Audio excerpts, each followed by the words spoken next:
Deuteronomy chapter 8. Be careful to obey all the commands I am giving you today. Then you will live and multiply. And you will enter and occupy the land the Lord swore to give your ancestors.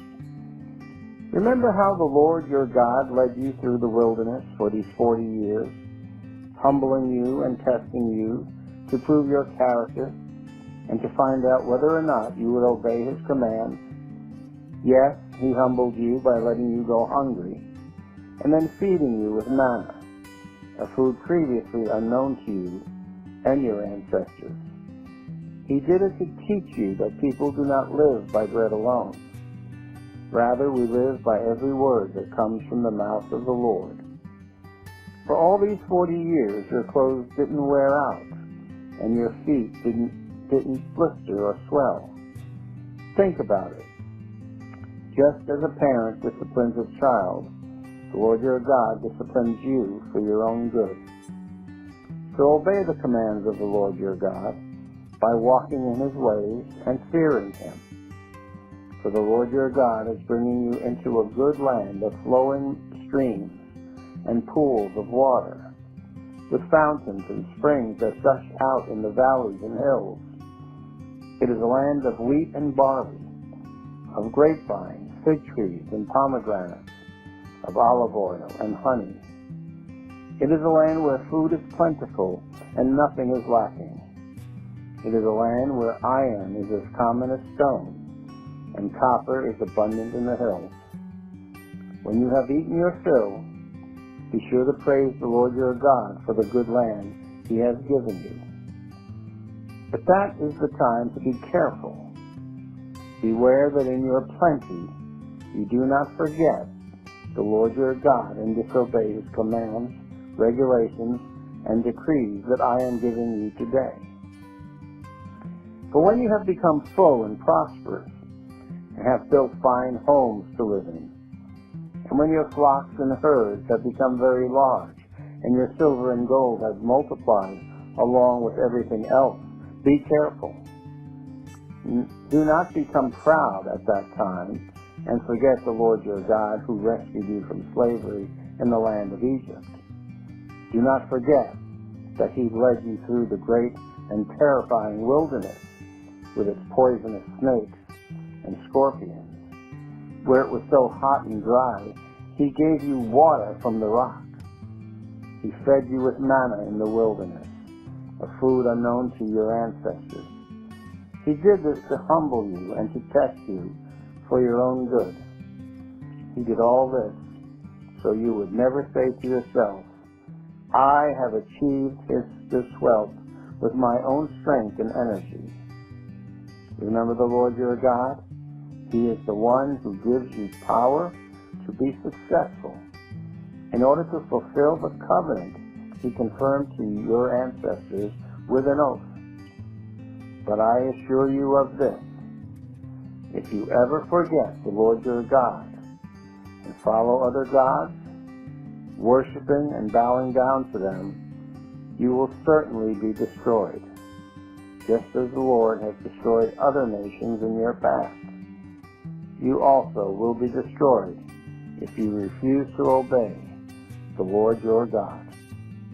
Deuteronomy chapter 9. Listen, O Israel.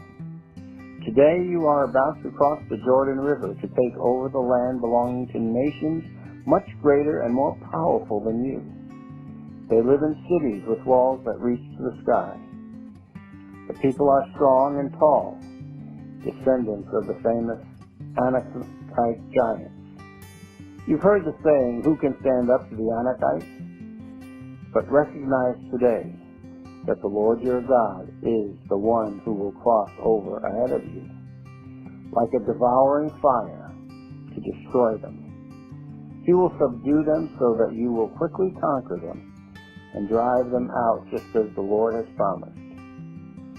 After the Lord your God has done this for you, don't say in your hearts, the Lord has given us this land because we are such good people. No, it is because of the wickedness of the other nations that he is pushing them out of your way. It is not because you are so good or have such integrity that you are about to occupy their land. The Lord your God will drive these nations out ahead of you only because of their wickedness, and to fulfill the oath he swore to your ancestors, Abraham, Isaac, and Jacob. You must recognize that the Lord your God is not giving you this good land because you are good, for you are not. You are a stubborn people. Remember and never forget how angry you made the Lord your God out in the wilderness. From the day you left Egypt until now, you have been constantly rebelling against him. Even at Mount Sinai, you made the Lord so angry he was ready to destroy you. This happened when I was on the mountain receiving the tablets of stone inscribed with the words of the covenant that the Lord had made with you. And I was there for 40 days and 40 nights. And all that time I ate no food and drank no water. The Lord gave me 2 tablets on which God had written with his own finger all the words he had spoken to you from the heart of the fire when you assembled at the mountain. At the end of the 40 days and nights, the Lord handed me the 2 stone tablets inscribed with the words of the covenant. Then the Lord said to me, "Get up, go down immediately, for the people you brought out of Egypt have corrupted themselves. How quickly they have turned away from the way I commanded them to live. They have melted gold and made an idol for themselves." The Lord also said to me, "I have seen how stubborn and rebellious these people are. Leave me alone so I may destroy them and erase their name from under heaven. Then I will make a mighty nation of your descendants, a nation larger and more powerful than they are."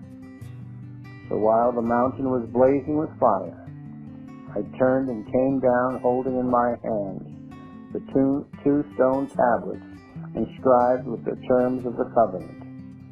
There below me I could see that you had sinned against the Lord your God. You had melted gold and made a calf idol for yourselves. How quickly you had turned away from the path the Lord had commanded you to follow. So I took the stone tablets and threw them to the ground, smashing them before your eyes. Then, as before, I threw myself down before the Lord for 40 days and nights. I ate no bread and drank no water because of the great sin you had committed by doing what the Lord hated, provoking him to anger. I feared the furious anger of the Lord, which turned him against you, would drive him to destroy you. But again he listened to me. The Lord was so angry with Aaron that he wanted to destroy him too. But I prayed for Aaron, and the Lord spared him.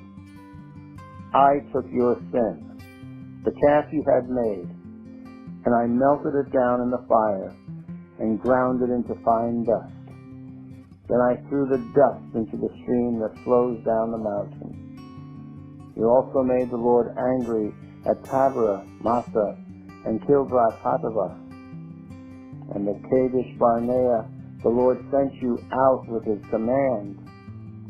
Go up and take over the land I have given you.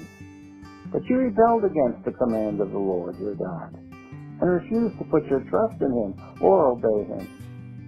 Yes, you have been rebelling against the Lord as long as I have known you. That is why I threw myself down before the Lord for 40 days and nights. So the Lord said he would destroy you. I prayed to the Lord and said, "O sovereign Lord, do not destroy them. They are your own people. They are your special possession, whom you redeemed from Egypt by your mighty power and your strong hand. Please overlook the stubbornness and the awful sin of these people, and remember instead your servants Abraham, Isaac, and Jacob. If you destroy these people, the Egyptians will say, 'The Israelites died because the Lord wasn't able to bring them to the land he had promised to give them.' Or they might say, 'He destroyed them because he hated them. He deliberately took them into the wilderness to slaughter them.' But they are your people, and your special possession, whom you brought out of Egypt by your great strength and powerful arm. Deuteronomy chapter 10. At that time the Lord said to me, Chisel out 2 stone tablets like the first ones. Also, make an ark, a wooden ark, a sacred chest to store them in. Come up to me on the mountain, and I will write on the tablets the same words that were on the ones you smashed. Then place the tablets in the ark. So I made an ark of acacia wood and cut 2 stone tablets like the first 2. Then I went up the mountain with the tablets in my hand. Once again the Lord wrote the 10 commandments on the tablets and gave them to me. They were the same words the Lord had spoken to you from the heart of the fire on the day you were assembled at the foot of the mountain. Then I turned and came down the mountain and placed the tablets in the ark of the covenant, which I had made, just as the Lord commanded me. And the tablets are still there in the ark. The people of Israel set out from the wells of the people of Jacob and traveled to Masera, where Aaron died and was buried. His son Eleazar ministered as high priest in his place. Then they journeyed to Gudgodah, and from there to Jotbathah, a land with many brooks and streams. At that time, the Lord set apart the tribe of Levi to carry the ark of the Lord's covenant, and to stand before the Lord as his ministers, and to pronounce blessings in his name. These are their duties to this day. That is why the Levites have no share of property or possession of land among the other Israelite tribes. The Lord himself is their special possession, as the Lord your God told them. As for me, I stayed on the mountain in the Lord's presence for 40 days and nights, as I had done the first time. And once again the Lord listened to my pleas and agreed not to destroy you. Then the Lord said to me, Get up and resume the journey, and lead the people to the land I swore to give their ancestors, so they may take possession of it. And now, Israel, what does your Lord your God require of you? He requires only that you fear the Lord your God and live in a way that pleases him, and love him and serve him with all your heart and soul. And you must always obey the Lord's commands and decrees that I am giving you today for your own good. Look, the highest heavens and the earth and everything in it all belong to the Lord your God. Yet the Lord chose your ancestors as the objects of his love, and he chose you, their descendants, above all other nations, as is evident today. Therefore, change your hearts and stop being stubborn. For the Lord your God is the God of gods and the Lord of lords. He is the great God, the mighty and awesome God, who shows no partiality and cannot be bribed. He ensures that orphans and widows receive justice. He shows love to the foreigners living among you and gives them food and clothing. So you too must show love to foreigners, for you yourselves were once foreigners in the land of Egypt. You must fear the Lord your God and worship him and cling to him.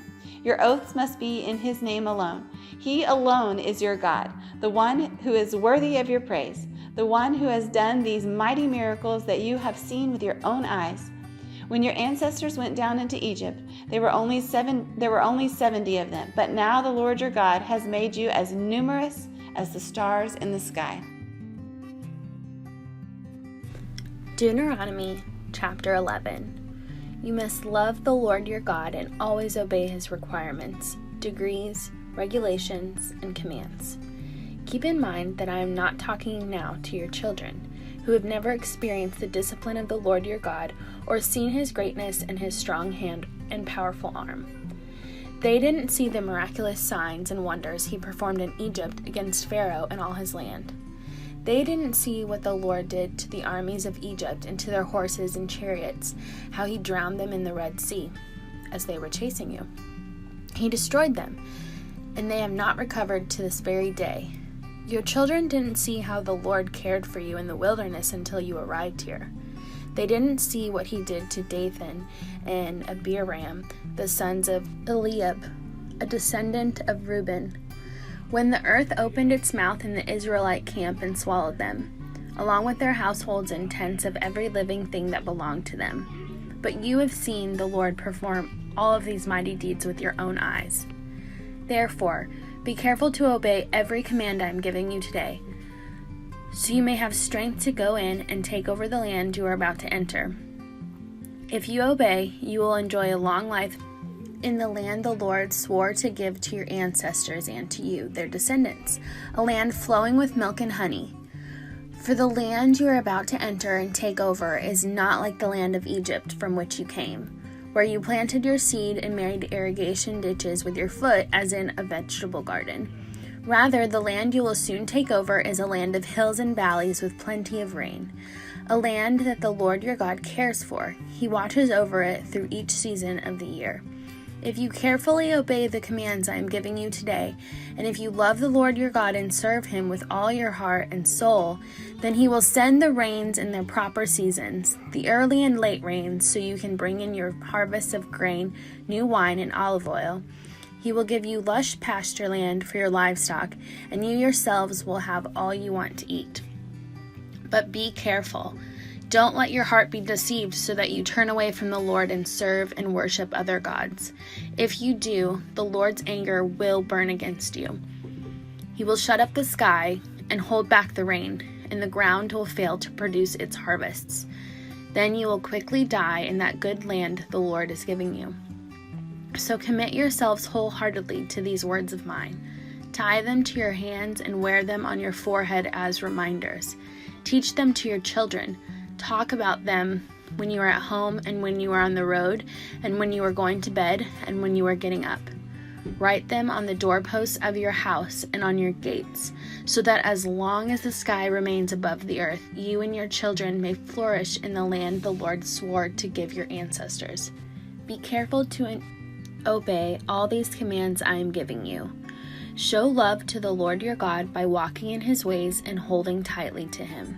Then the Lord will drive out all the nations ahead of you, though they are much greater and stronger than you, and you will take over their land. Wherever you set foot, that land will be yours. Your frontiers will stretch from the wilderness in the south to Lebanon in the north, and from the Euphrates River in the east to the Mediterranean Sea in the west. No one will be able to stand against you, for the Lord your God will cause the people to fear and dread you, as he promised, wherever you go in the whole land. Look, today I'm giving you the choice between a blessing and a curse. You will be blessed if you obey the commands of the Lord your God that I am giving you today. But you will be cursed if you reject the commands of the Lord your God and turn away from him and worship gods you have not known before. When the Lord your God brings you into the land and helps you take possession of it, you must pronounce the blessing at Mount Gerizim and the curse at Mount Ebal. These two mountains are west of the Jordan River in the land of the Canaanites who live in the Jordan Valley, near the town of Gilgal, not far from the oaks of Moreh. For you are about to cross the Jordan River to take over the land the Lord your God is giving you. When you take that land and are living in it, you must be careful to obey all the decrees and regulations I am giving you today.